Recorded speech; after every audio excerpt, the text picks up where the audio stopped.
시대를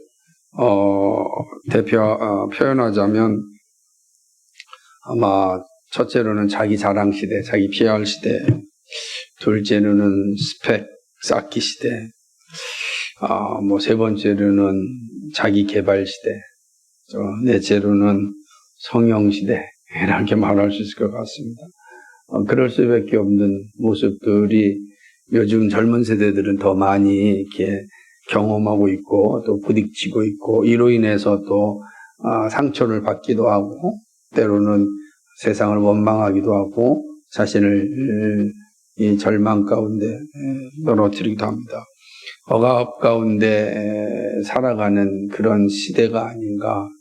그 억압을 이기고 저항해야 할 땐 거대한 세력들이 또 우리를 짓밟고 깨어나지도 못하게끔 이렇게 짓밟고 있는 그런 시대가 아닌가. 그래서 자기 자랑, 스펙, 자기 개발, 성령이라는 것은 이게 되게 편안하게 들릴 수 있는 말들이 아니지 않습니까? 이건 되게 억압적인 용어다라고 할 수가 있는 것입니다. 이러한 것들의 한결같은 특징은 다 경제적인 풍요와 개인적인 성공을 위한 것이죠. 다른 게 하나도 없어요. 경제적인 풍요와 개인적인 성공만 있다고 한다면 무엇이든지 다 하겠다라는 시대인 것입니다. 세상은 이러한 것들을 추구하고 자랑하고 있습니다. 그래서 자신들이 가진 재능이 있어도 경제적인 어떤 풍요를 가져오지 못하면 의미 없게 여기는 시대입니다. 하나님께서 우리에게 가장 좋은 재능과 은사들을 주었지만 그것이 경제적인 부를 가져오는 일에 소용되지 아니하면 아주 가치없이 여기는 안타깝고 슬프고 그런 참 참담한 시대가 우리가 살고 있는 시대라고 할 수가 있습니다. 그러니까 이 시대의 자랑은 오직 자기 육체뿐입니다. 육체의 자랑 외에는 다른 것은 다 허상이라 이렇게 생각하는 시대인 것입니다. 이건 우리 시대가 좀 더 극렬하게 나았을 뿐입니다. 인류 역사는 다 이러한 시대의 연속이었습니다. 인간이 타락한 이후에 모든 역사는 자기 성공, 자기 풍요만을 쫓고 그 어떤 것도 나에게 풍요와 그 성공을 주지 않냐면 가치 없이 여기는 겁니다. 내 자녀도 나에게 투자한 만큼 어떤 보답을 주지 않냐면 자녀도 가치 없이 여겨지는 거죠. 그렇게 되는 겁니다. 그러니까 참 타락한 이후의 모든 인간들은 이렇게 자기 중심으로 살아가고 있는데 오늘 우리 시대는 아주 그러한 자기 중심이 아주 더 극렬한 시대라고 할 수가 있습니다. 그러나 육체의 자랑은 참 보기에는 달콤하지만 마침내는 파멸에 이르는 길인데 이 죄로 인하여 눈이 감겨진 인생들은 그걸 보지 못한다는 것이 참 안타까운 것입니다. 인류 역사의 전쟁은 대부분 육체의 자랑 때문에 주어졌습니다. 그리고 하나님은 그러한 인간의 욕심을 허용하심으로 비참한 상태에 또 이르게 하셨습니다. 하나님을 떠나서 끊임없이 이런 욕망에 따라 살고자 할 때 하나님 그렇게 살도록 내버려 두셨습니다. 그리고 내버려둠을 당한 자들은 잠깐의 달콤함을 누렸지만 마침내는 역사 속에서 비참한 상태로 멸망하고 만 것을 보게 됩니다. 그래서 교회는 무엇보다도 육체의 자랑을 배제하였습니다. 오직 예수님만을 자랑할 것을 강조하였습니다. 왜냐하면 그것만이 패망에 이르지 않는 길이기 때문입니다. 근데 예수님을 따르는 길은 십자가의 길이지 않습니까? 달콤하지가 않습니다. 달콤하지 않지만 생명에 이르는 길입니다. 그런데 세상의 길은 달콤하지만 죽음에 이르는 길이다라고 할 수가 있는 것입니다. 타락한 세상은 끊임없이 이러한 교회와 신자들을 유혹하였고 자기들과 같은 생각을 하며 살기를 원하였습니다. 여러분 한번 생각해 보십시오. 삶의 길에서 길을 찾을 수가 없고 삶의 의미를 발견하지 못하고 끊임없이 이런 자기 자랑을 추구하지만 그 한계가 늘 한계를 직시하게 되고 그로 인하여서 절망하게 이르게 될 때 사람들은 어떤 선택을 하겠습니까? 그 억압에서 나오지 못한다라는 생각을 하게 되면 결국 사는 것보다는 죽는 게 낫다라고 생각하는 거죠. 인생을 살아야 되는데 견디기만 하면 얼마나 비참합니까? 그렇게 되는 거예요. 여러분의 삶은 견디며 살아왔습니까? 아니면 인생을 하나님 주신 대로 기쁨으로 살면서 또 견뎌왔습니까? 이거는 되게 다른 의미거든요. 그런 불구하고 우리의 삶의 모습들 속에는 이런 것들이 많이 남아있다. 그래서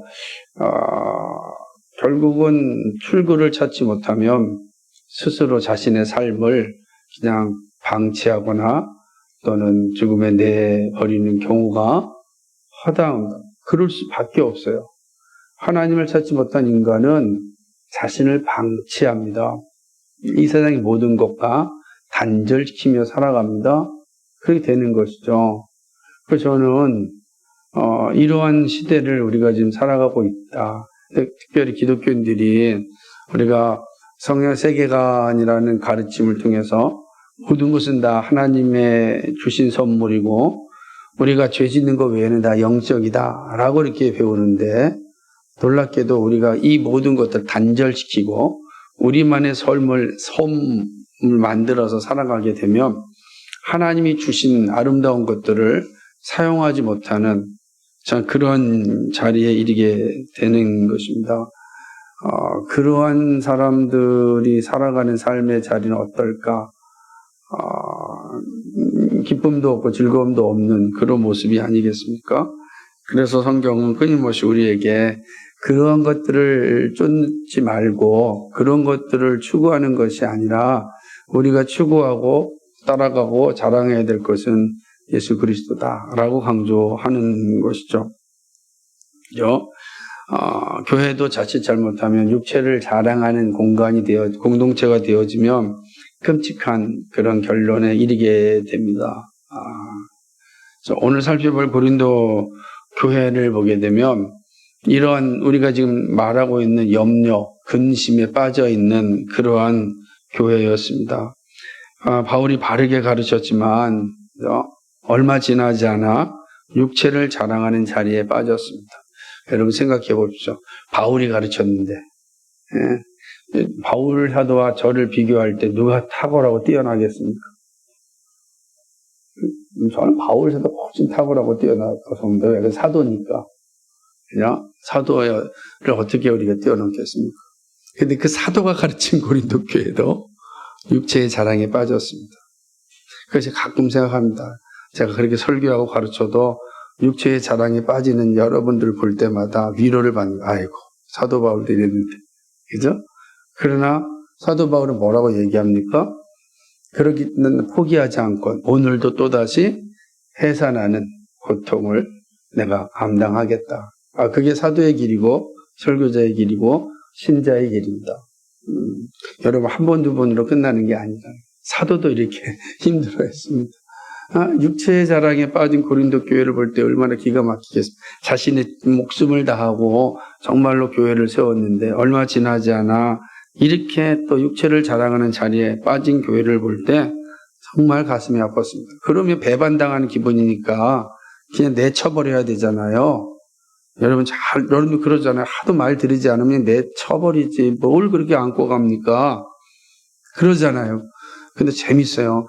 자기 자식은 절대 안 내칩니다. 근데 남의 자식만 내치라 그래요. 그 얼마나 이기적입니까? 그죠? 다 우린 그리스도의 자식인데, 그래서 거꾸로 항상 생각해 봐야 돼요. 나는 어떤가. 그렇게 생각해 보면은, 아주, 새로운 방안들이 생각나게 되어 있습니다.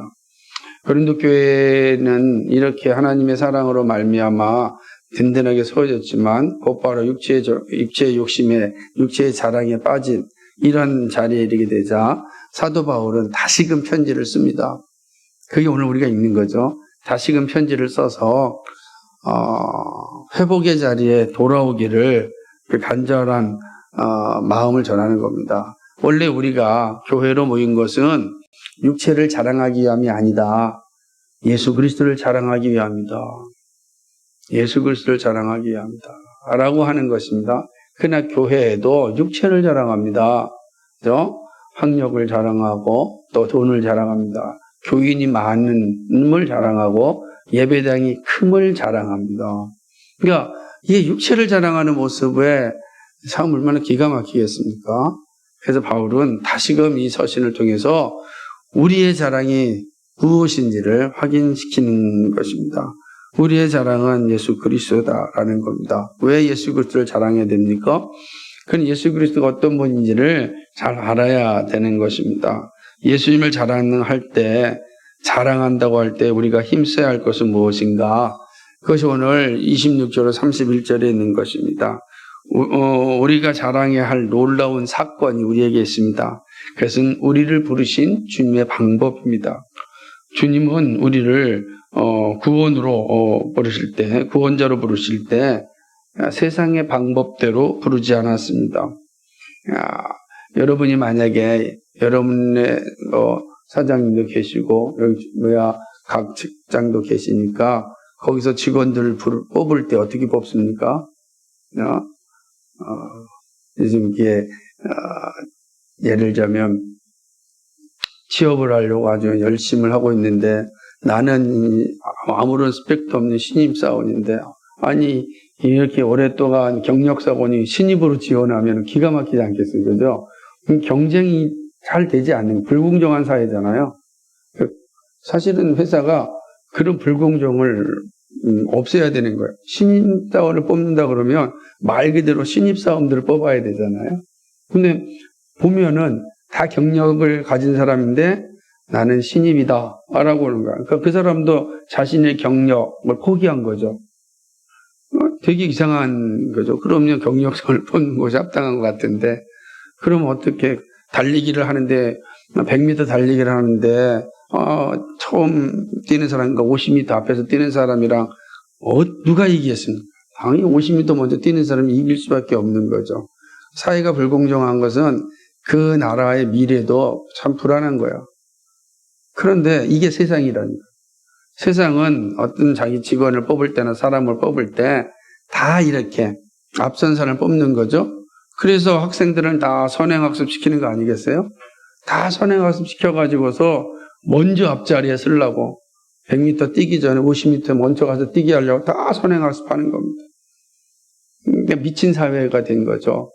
다 미쳐가고 있는데도 불구하고 다 같이 미쳤으니까 자신들이 미쳐 있다는 걸 인식하지 못하는 게 우리가 살고 있는 시대인 거죠. 그러니까 우리가 다 그럼 받고 있잖아요. 우리 아이들 선행학습 시키지 않으면 우리 이 사회에서 경쟁사에서 도태될 거야. 막 이런 억압 속에 살아가는 거고.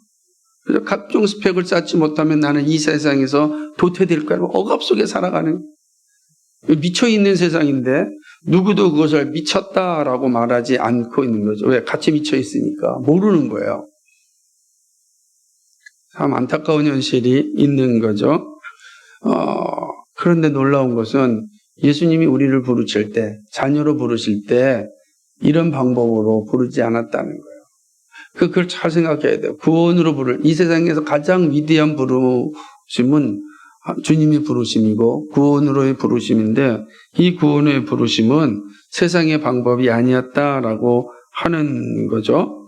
스펙을 많이 쌓거나 경쟁에서 이긴 자 이런 방법으로 구원이 이루어진 게 아니다라고 하는 것입니다. 26절, 28절을 다시 한번 보면 형제들아 너희를 부르심을 보라. 육체를 따라 지혜 있는 자가 많지 아니하다 그랬습니다. 육체의 지혜, 그죠? 어떤 사람 대단한 지혜를 가지고 있을 수 있겠죠. IQ가 좋기도 하고 탁월한 지성을 가지고 있기도 하고 그러나 그런 자들을 부르심에 많지 않다는 거예요. 그러니까 이건 뭐냐 고린도 교회 안에 구성원들이 어떤가를 보여주는 내용이에요. 또 능한 자가 많지 아니하다라고 하는 것입니다. 문벌 좋은 자도 많지 않습니다. 고대 사회에는 문벌이 되게 중요하자면 가문이 중요한 겁니다. 요즘도 결혼할 때는 양가 집안의 가문을 봐라라는 그 옛날 사람들의 이야기가 여전히 내려오고 있지 않습니까? 가문, 문벌, 학벌 이게 중요한 거죠. 그렇게 되어낸 겁니다. 그러니까 이게 세상 사람들이 쓰는 방법인데, 그러나 하나님께서는 세상에서 미련한 것을 택하사 지혜 있는 자들을 부끄럽게 하려 하시고, 세상에 약한 것들을 택하사 강한 것들을 부끄럽게 하려 하시며, 하나님께서 세상에 천한 것들과 멸시받는 것들과 없는 것들을 택하사 있는 것들을 폐하려 하시나니 라고 말씀하고 있습니다. 여러분은 이 말씀을 들을 때 어떤 생각이 드십니까? 하나님께서 구원으로 부르실 때에 세상적인 방법으로 부르지 않았습니다. 세상의 기준으로 부르지 않았습니다. 이 놀라운 은혜인 거죠. 이거는 세상의 방법을 뒤엎으시는 하나님의 구원하십니다. 정말 역전시키시는 하나님이죠. 그렇기 때문에 우리 가운데 배우지 못해서 믿을 수 없고, 돈이 없어서 믿을 수 없고, 몸이 약해서 믿을 수 없다는 말을 할 수가 없는 겁니다. 만약 이 말씀 앞에 서가지고서는 우리는 누구라도 다 구원의 자리에 이를 수가 있는 겁니다. 배우지 못해도 상관없고요. 돈이 없어도 상관없어요. 그렇다면 무슨 말이냐면, 교회 안에 이런 돈이 없거나 몸이 약하거나 학벌이 없거나 이런 거로 인하여 성도들 가운데 차별이 있는 것처럼 비참한 게 없다는 거예요. 그 미친 세상에서 하는 거예요. 근데 교회가 미쳐 있으면 안 되잖아요. 근데 안타깝게도 교회도 많이 미쳐 있단 말이에요. 교회도. 교회는 그런 것이 아닌데, 여러분이 뭘 자랑하시겠어요? 내 아들이 좋은 대학 가고 좋은 직장 가고 월급 많이 받고 11조 많이 한 거를 자랑하시겠어요? 그러면 그러지 않은 사람들은, 좋은 직장도 못 들어가고 11조도 많이 못하는 사람들은 어떤 사람입니까? 신앙이 없는 사람입니까? 세상에서 말하는 정말 패자입니까? 그런 사람들은 어떻게 평가받아야 되겠습니까? 그런데 오늘 말씀을 본다고 보면 그건 불가능한 표현이거든요. 교회에서는 그런 건 아무 의미가 없습니다. 우리가 세상에서 많은 성공과 부와 명예를 얻는 건 단 한 가지, 섬기기 위해서 필요한 거예요. 자랑하기 위한 것이 아니라 우리의 자랑은 예수 그리스도입니다.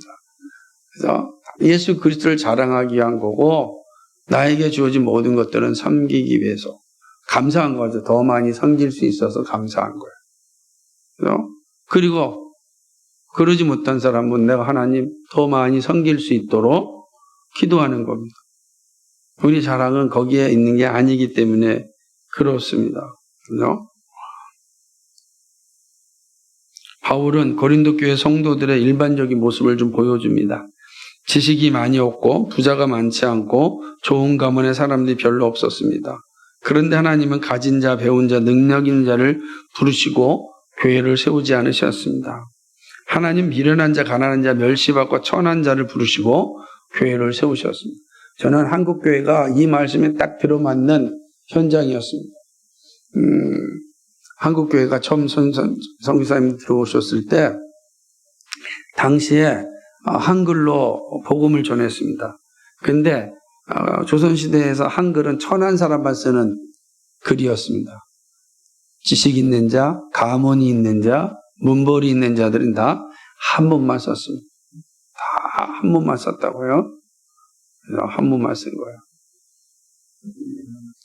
한문을 쓰는 사람이 얼마나 됐겠습니까?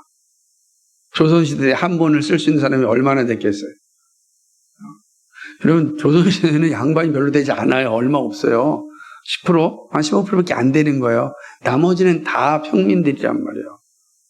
그리고 우리가 말하는 천민이고, 우리가 TV를 보니까 맨 양반들 얘기만 나오니까 조선시대가 맨 양반들만 득실거리 같은데 그러지 않아요. 그런데 그들이 나라를 다 부와 명예와 권력을 다 가지고 있는 거죠. 선교사님들이 오셔가지고 평민들한테 복음을 전하는데 한자를 아는 사람이 없거든요. 근데 세종대왕이 이미 만들어 놓으셨던 이 한글이 있는데 이게 운문이라고 한가, 이걸 아주 우습게 여기는 이 사대부들과는 다르게 이 평민들에게서는 이 운문이 다 사용되고 있는 겁니다. 운문이. 그래서 한글로 성경을 번역하고 가르치기 시작한 거죠.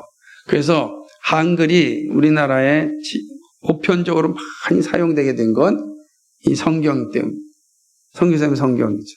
당시의 관점으로 보면은 여기 있는 것처럼 육체를 따라 지혜 있는 자가 많지 않은 대한민국 조선이었습니다. 육체를 따라 지혜가 능력 있는 자가 없었습니다. 문벌 좋은 자가 많지 않았습니다. 세상적으로 볼 때는 한문도 모르는 미련한 자들이었습니다. 그런데 하나님께서 이 천한 자들을 사용하여서 대한민국을 뒤엎어버렸습니다. 1907년에 대부흥을 일으켜서 그냥 대한민국 거의 기독교의 나라로 만든 거 아니겠습니까? 정말 대단한 것입니다. 하나님 나라를 세워간 거죠. 이게 고린도 교회랑 동일하다고요. 고린도 교회의 편한 편지를 보면 우리나라가 딱 떠올라요. 우리나라가 우리의 첫 시작이 이랬던 것입니다. 우리 가운데 세상의 방법으로 하나님의 부르심을 받는다면 얼마나 부름받겠습니까? 아까도 얘기했지만 조선시대 때 부르면 10%? 이렇게 안 된단 말이에요. 10%. 그죠? 그렇게밖에 안 돼요.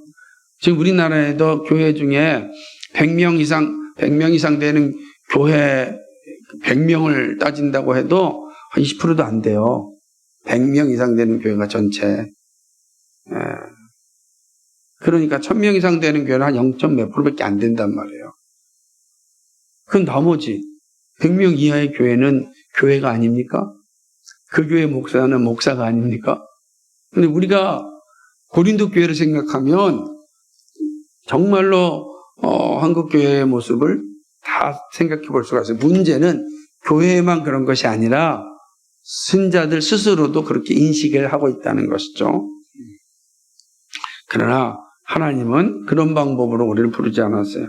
이사야서 55장 8절 9절에 여호와의 말씀에 내 생각은 너희의 생각과 다르며 내 길은 너희 길과 달라서 하늘이 땅보다 높음 같이 내 길은 너희 길보다 높으며 내 생각은 너희 생각보다 높으니라 말씀하고 있습니다. 우리의 생각과 다르죠. 그러므로 예수 믿는 사람들은 예수님을 자랑하는 사람입니다. 세상의 기준이 아닙니다. 우리가 자랑할 것은 오직 예수 그리스도다라고 하는 것이죠. 이 되게 중요한 것입니다. 우리가 이러한 구조 속에 살고 있다라는 건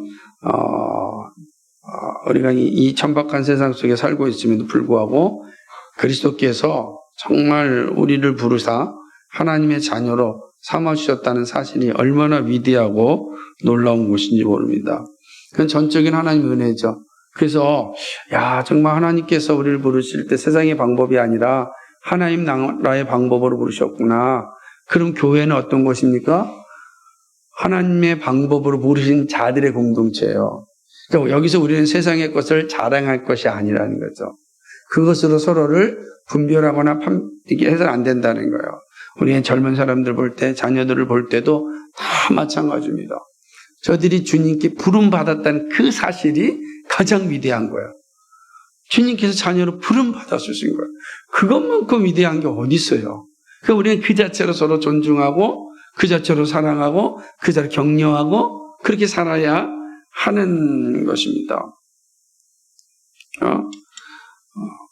그러지 아니하면 예수님이 부르신과 우리의 관계는 아무런 의미가 없기 때문입니다.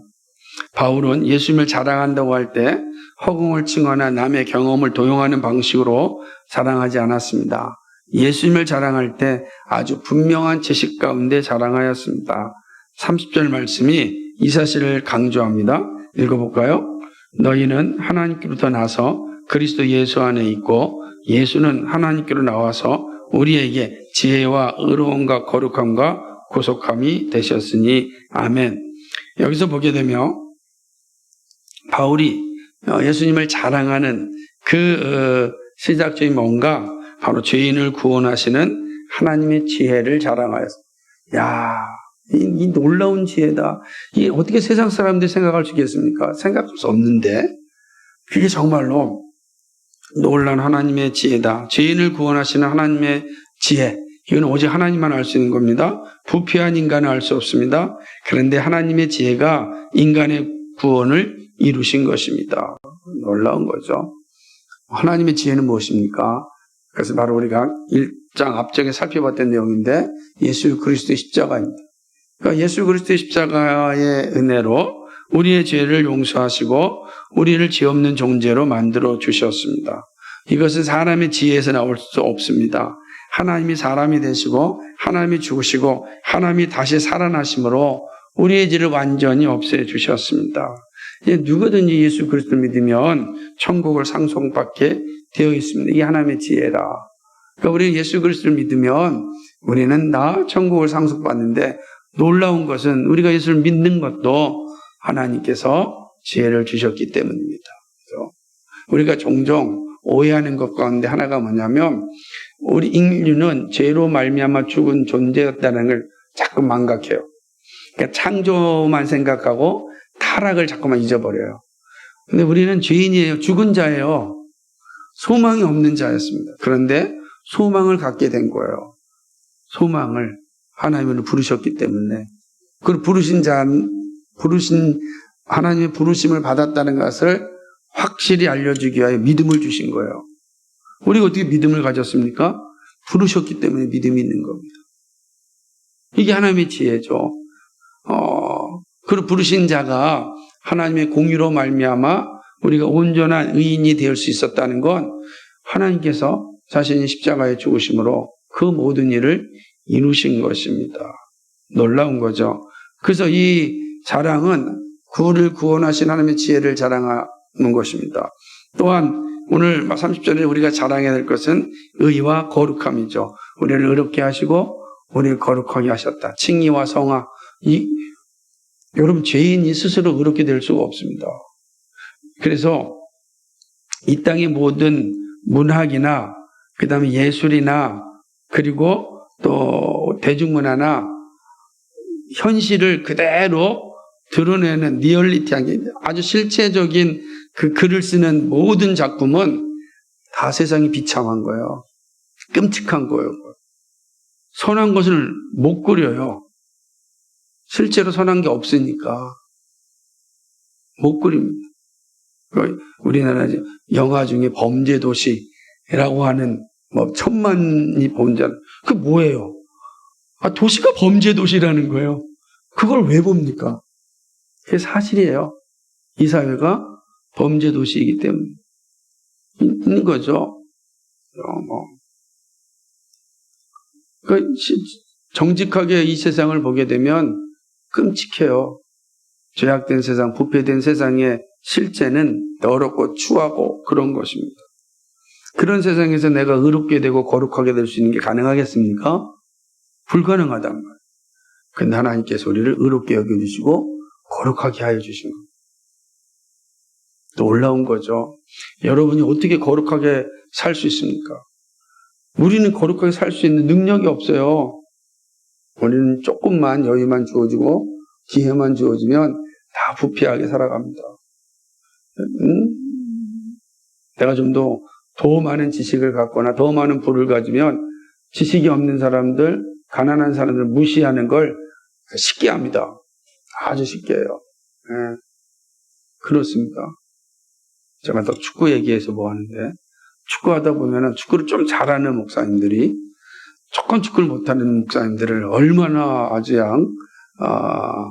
마음을 아프게 하는지 몰라요? 인간은 다 그래요. 남들보다 내가 뭔가 나으면 다른 사람 짓밟는 거 쉽습니다. 그게 세상인 거예요. 근데 우리가 그럼에도 불구하고 막 거룩하게 살 수 있는 게 성령께서 우리를 거룩하게 만들어 주시니까 그게 감사한 거예요. 그리고 우리 자랑하는 거. 하나님, 우리는 정말 별 볼 일 없는 존재인데 우리를 의롭고 거룩한 존재로 만들어 주셔서 감사합니다. 그 고백을 하는 거죠. 그래도 불구하고 우리가 세상을 막 자랑하는 이유는 세 가지인데 세상을 너무 사랑하기 때문입니다. 자신을 너무 사랑하기 때문입니다. 예수님을 인격적으로 알지 못하기 때문입니다. 이런 것들이 나로 하여금 예수님을 더 사랑하지 못하게 하는 거죠. 분명히 예수님을 더 자랑해야 되는데 그러니까 세상을 너무 사랑하고 자신을 너무 사랑해. 더군다나 문제는 예수님을 전인격적으로 알지 못하는 거예요. 그러니까 예수님을 나에게 마치 자판기처럼 아니까 인격적인 교제가 없죠. 그러니까 분명히 예수님을 자랑해야 되는데 그건 예수님을 자랑하지 못하는 그런 모습이 있는 거예요. 그래서 예수님을 아는 지식 가운데 늘 자라야 되는 이유가 사실 여기 있습니다. 그래서 우리의 자랑은 뭐냐? 우리는 이 세상의 것들이 아니다. 우리의 자랑은 이 세상과 다르게 우리를 구원하시고, 난 뭐 문벌도 좋지 않고 지혜도 별로 없고 능력도 별로 없는데 난 세상적으로 좀 미련한데 천한데 약한데 하나님께서 나를 부르셔서 자녀로 삼아주시고 천국을 선물로 주셨다. 나를 의롭게 여겨주시고 거룩하게 만들어주셨다. 뭘 자랑하셔야겠습니까? 정말 우리의 자랑은 예수 그리스도밖에 없습니다. 여러분, 우리는 정말 예수 그리스도를 자랑해야 됩니다. 우리의 자랑 예수 그리스도입니다. 그냥 항상 나의 자랑은 예수 그리스도. 바울이 얘기하기를 나는 예수 그리스도를 자랑한다. 그렇게 강조하지 않습니까? 자랑해야 되는 것. 다른 걸 자랑하는 것이 아니라 예수 그리스도만 얘기해야 되는 거죠. 그리스도 십자가 외에 난 자랑할 것이 없다 말했듯이 우리는 정말 예수 그리스도만 자랑하는 그러한 믿음의 자리에 서야 됩니다. 사랑하는 여러분, 우리가 사는 세상이 그렇게 기쁘고 즐겁게 우리를 맞이해 주는 세상은 아닙니다. 우리의 구원이 세상의 기준으로 이루어지지 않음을 우리는 알고 있습니다. 그래서 자랑해야 됩니다. 하나님, 예수 믿음이 얼마나 감사하고 위대한 일인지 항상 기억해야 됩니다. 그렇다고 한다면 우리는 다른 누구도 함부로 대해서는 안 됩니다. 다른 누구도 세상의 기준으로 차별해서는 안 되는 겁니다. 그 누구도 우리에게 그렇게 할 자격을 주지 않았습니다. 우리가 할 것은 사랑하는 겁니다. 사랑하는 겁니다. 그리고 기다려주는 것. 사랑하는 것. 그래서 그게 인생을 살아가는 거야. 사랑하는 것. 사랑으로 해야 됩니다. 네? 어저께 어떤 친구랑 상담을 했는데 자기도 막 혈기가 있어서 말도 안 되는 얘기를 들 때 막 혈기가 난다는 거예요. 그래서 제가 그랬습니다. 사랑해야 된다. 사랑으로 진리를 전해야 된다. 어떠한 순간에도 사랑으로 진리를 전해야 된다. 그게 우리가 할 일이다. 사랑으로 진리를 전하는 게 쉽지 않아요. 저도 수없이 넘어지고 쓰러집니다. 그럼에도 불구하고 우리는 또다시 일어나서 사랑. 왜냐하면 우리에게 사랑하라 그랬지 다른 것을 주지 않았어요. 하나님 우리에게 주신 건 널 사랑하라고 말씀하셨지 다른 사람을 분별하고 비교하고 차별하고 무시하고 그런 거 없어요. 원수로 할지라도 그렇게 하지 말라 했어요. 그 머리에 숯을 쌓을지언정 네가 갚지 말라 그랬어요. 원수 갚지 말고 너는 사랑하라. 원수는 내가 갚겠다. 주님 말씀하지 않습니까? 안 갚지 않으세요. 반드시 원수는 대적은 반드시 심판의 자리에 떨어집니다. 누가 하신다는 거예요? 예수님이 하신다는 거예요. 그러니까 우리가 할 일이 힘들고 어렵지만 사랑하는 일을 열심히 배워야죠. 그게 예수를 자랑하는 사람들의 모습입니다. 이런 모습이 우리 가운데 넘치기를 주님의 이름으로 축복합니다. 거룩하시고 자비하신 하나님 아버지 참 고맙고 감사합니다. 오늘 귀하고 복된 또 시간 가운데 우리가 말씀 앞에 서게 해주신 것 감사합니다.